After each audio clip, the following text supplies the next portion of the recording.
Everyone, welcome back to my channel. So আজকে হচ্ছে 31st। তো আজকে তো স্বাভাবিক বাড়িতে বসে থাকবো না, পিকনিক করতে যাব। আজকে হচ্ছে ছেলেদের বাড়ির ছাদে আমাদের পিকনিকটা হবে। মূলত অনেকে আসছে, অনেক মেম্বার্স আজকে আছে। সবাই মিলে আজকে নিজেদের মতো করে একটু রান্না বান্না করবো, খাওয়া দাওয়া, তারপর যা হবে সবটাই তোমাদের সাথে শেয়ার করবো। সো চলো আপাতত বেশি লেট না করে বেরোনো চাক, কারণ রাতেই আমরা পিকনিকটা অ্যারেঞ্জ করেছি। বিকজ রাত 12টার পরেই আমরা একবারে 1st জানুয়ারিটাকে সেলিব্রেট করবো, সব বন্ধু বান্ধব একসাথে থাকবো। তার জন্যই স্পেশালি আরো রাতের দিকটাতেই আমরা ঠিক করলাম যে রাতেই করবো। সো তোমরা কিভাবে সবাই এনজয় করেছো আজকের দিনটা অবশ্যই জানিও। এই 2-3 দিন লাস্টে, যে বছরের শেষ 2-3টে দিন থাকে, আমরা সকলেই কিন্তু আনন্দ ফুর্তি মজার মধ্যে দিয়ে কাটিয়ে দিই। সো আই হোপ তোমরাও খুব এনজয় করেছো। চলো, অনেকটা লেট হয়ে গেছে, এখন বেরোনো যাক। তো কেমন লাগছে অবশ্যই আমাকে জানিও। সো চল আর বেশি লেট করবো না, এখন ঝটপট বেরোনো যাক। ওকে, সো ফাইনালি ছেলেদের বাড়ি চলে এসছি। আর আস্তে না আস্তে মোটামুটি আমরা হাতে হাতে যতটুকু সম্ভব করে দিয়েছি। এখানে দীপান্বিতা আমি রসুন ছাড়াতে বসেছি আর কি। তার সাথে একটু আদা কেটে দেবো, তারপরে মটরশুঁটি আছে সেগুলো একটু ছুলে ফুলে সমস্ত কিছু যতটুকু পেরেছি হাতে হাতে করে দেওয়ার চেষ্টা করেছি। আর সমস্ত কিছু পিকনিকের জন্য দেখতেই পাচ্ছ যে কিনে আনাই হয়েছে, পুরো এক বস্তা সমস্ত জিনিসপত্র। তো যাই হোক, গল্প করতে করতে বেশ ভালোই আমাদের সময়টা যাচ্ছিল। তখন অবধি বাকি সদস্যরা এসে ওঠেনি, তাই আমি আর দীপান্বিতা ভাবলাম আমরা যখন আগে আগে চলে এসেছি তো কিছুটা কাজ আগে এগিয়ে রাখি। সো পিকনিক মানে এটাই আনন্দ যে সবাই মিলে একসাথে হাতে হাতে সবাই মানে রান্না বান্না করবো, হেল্পার হিসেবে কাজ করব, এটাই হচ্ছে ব্যাপার। বাট রান্না বান্নার দায়িত্ব আমরা একদমই নিইনি, কারণ আমরা রান্না বান্না করলে মোটামুটি কেউ খেতে পারতো না, কারণ এতজনের রান্না করার অভ্যাস নয়। তো ওটাই আমি জাস্ট নর্মালি ভিডিও সূত্রে যখন যেরকম একটু মন চায় তখন একটু করি, ওই এক আধবার, বেশ ঠিক আছে, অতটুকুই ঠিক আছে। তো যাই হোক, এখানে সবাই সবার মতো কাজে লেগে পড়েছি, দেখতেই পাচ্ছ। তো এখানে অমিতদার সমস্ত বন্ধু বান্ধব সবাই চলে এসছে, আর অমিতদাও অলরেডি চলে এসছে। তো এটা হচ্ছে দেশি মোরগ নিয়ে এসছে, আর তার সাথে হচ্ছে তোপসে মাছ। আজকে তোমাদের মেনুটা বলে দিচ্ছি। আমাদের হবে হচ্ছে স্টার্টার আইটেমে চিকেন পকোড়া থাকবে গরম গরম, তার সাথে তোপসে ফ্রাই থাকবে, আর গরম গরম চা তো আছেই। আর রাতে মেন কোর্সে থাকবে হচ্ছে দেশি মোরগ, তার সাথে হচ্ছে পিস রাইস। সো এইটুকুই মেনু আমাদের। তো অমিতদা অলরেডি এসে মাংসটা ধোয়া স্টার্ট করে দিয়েছে, আর আমি ফার্স্ট টাইম দেশি মোরগ ট্রাই করব। সত্যি বলতে এত টেস্ট হয় যে দেশি মোরগ খেতে, আমি এর আগে কোনোদিনও খাইনি। তো যাই হোক, চিকেন পকোড়া বানানোর প্রিপারেশনটা অলরেডি স্টার্ট হয়েই গেছে। তো মোটামুটি মূলত অমিতদা এবং অমিতদার বন্ধু বান্ধব মিলেই সবটা করেছে। কেউ চিকেনের প্রিপারেশন করেছে, কেউ মাংস ধুয়েছে, কেউ মাছ কেটেছে, মানে পুরো রান্না বান্নার যা যা দায়িত্ব হয় সবটাই এই 3 দাদা মিলেই নিয়ে নিয়েছে। আর বাকি আমরা যারা বাচ্চারা ছিলাম তারা টুকটাক একটু হয়তো কিছু কেটে দিলাম, একটু পেঁয়াজ একটু রসুন ছুলে দিলাম, ওইটুকু হেল্প করেছি। তো যাই হোক, এটাই হচ্ছে পিকনিকের মজা, মানে সবাই মিলে একসাথে হই হুল্লো করে আনন্দ ফুর্তি করে পিকনিক করার একটা আনন্দই আলাদা। এখনকার যুগে না এই পিকনিক জিনিসটাই উঠে গেছে।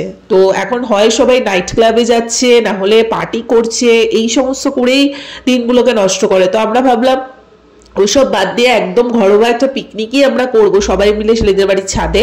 আর ঠান্ডার মধ্যে ভালোই লাগে। সো বলতে বলতে অলরেডি চাও চলে এসছে, তো গরম গরম চাটাও খেয়ে নিলাম। আর ওদিকে তো রাইসটা বানানোর জন্য মানে জলে চালটা ভিজিয়েও রাখা প্রিপারেশন স্টার্ট হয়ে গেছে। তারই মাঝে আমি একটু পুচকুকে দেখার জন্য নিচে চলে এসেছি। এত মিষ্টিও, মানে আমরাও জেগে জেগে পিকনিক করছি আর ও বেটার চোখে ঘুম নেই, ও কিন্তু আমাদের সাথে তাল মিলিয়ে জেগে রয়েছে। তো যাই হোক, তারপর ওর সাথে একটু খেলাধুলো করে আমি আবার উপরে আসলাম। মূলত আমি সবাইকে একটু ভিডিওতে ক্যাপচারই বেশি করেছি, টুকটাক আমি একটু কাজ করেছি, বাকি সবটা তারাই করেছে। তো অমিতদা এখন তেলটা বসিয়ে দিয়েছে কড়াইতে, কারণ এখন সবার ফার্স্টে চিকেন পকোড়াগুলো ভেজে নেওয়া হবে, কারণ সন্ধ্যে স্ন্যাক্সটা তো বেশি রাত করে খেলে হবে না। তো 2 দাদা মিলে এখন অলরেডি বসে পড়েছে। 30শে ডিসেম্বর 2024 আমরা এখন উপস্থিত রয়েছি এখন একটা পিকনিকের মধ্যে।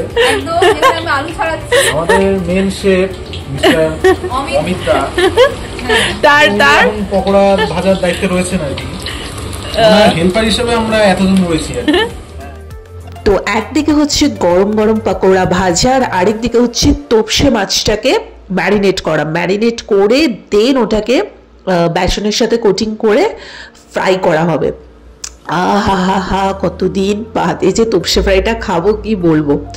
তো যাই হোক, প্রত্যেকটা আমাদের মেনুই ছিল দুর্দান্ত। আর শীতের সন্ধ্যায় এরকম গরম গরম পকোড়া, উফ কি যে ভালো লাগে খেতে।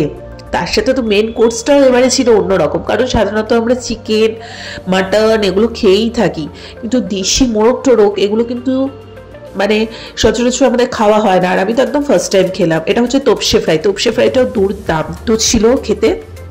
মানে প্রত্যেকটা আইটেমই ভালো হয়েছে, কারণ দাদারা সত্যিই খুব ভালো রান্নাবান্না করে, যে কোনো অনুষ্ঠানে ওরাই রান্না করে থাকে। সো যাই হোক, অমিতা আবার যথারীতি বসে পড়েছে। এটা হবে হচ্ছে মাংসের প্রিপারেশন। তো স্টার্টার খাওয়া কমপ্লিট আমাদের, তো বেচারা রান্না করেই যাচ্ছে আর আমরা আমাদের মতো মজা করে যাচ্ছি। তো ওই জন্যই বলছে হ্যাঁ সবই তো আমি করছি। তো যাই হোক, অলরেডি দেখতেই পাচ্ছ যে দেশি মোরগটাও মানে বসিয়ে দেওয়া হয়ে গেছে। কি ভালো লাগছে, এই কাঁচা অবস্থাতে মনে হচ্ছে খেয়ে নিই, মানে গন্ধ এত সুন্দর বেরিয়েছে, এত সুন্দর ম্যারিনেট হয়েছে। তো অলরেডি হয়েই এসছে। মাংসের পরে পিস রাইসটা বসিয়ে দেওয়া হয়ে গেছে। এবারে 12টা বেজে গেছে, চলো ঝটপট বাজি ফাটিয়ে নেওয়া যাক।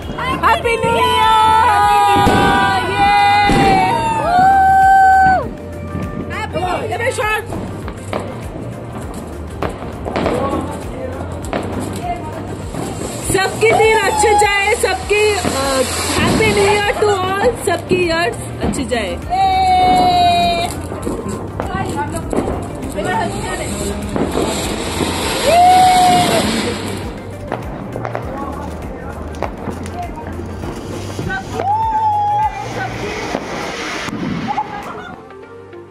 হ্যাপি নিউ ইয়ার 2025 তোমাদের সবাইকে। তো চলো এখন রাতে খেয়ে নেবো পিস রাইস, তার সাথে দেশি মোরগ। উফ দুর্দান্ত রান্না করেছিল অমিতদা, বলতেই হবে অমিতদার হাতের রান্না দুর্দান্ত। শুধু অমিতদা না, ওখানে অমিতদার যে কজন বন্ধু ছিল সকলের রান্না বান্না খুব ভালো। মেয়ে হয়ে বলতে লজ্জা লাগছে যে তার ছেলে হয়ে ওরাই রান্না করলে, আমরা শুধু বসে বসে খেয়ে গেলাম। যাই হোক, বাট হেল্প তো করেছি বলো। তো ওভারঅল আজকে ভিডিওটা ভালো লেগে থাকলে লাইক কমেন্ট শেয়ার সাবস্ক্রাইব করে দিও। আশা করি তোমাদের সকলের দিন খুব ভালো গেছে, সবাই সবার মতো করে আশা করি এনজয় করেই বছরটাকে শুরু করেছো। নতুন বছর সবার ভীষণ ভালো যাক। সো চলো আজকের মতো এখানেই টাটা।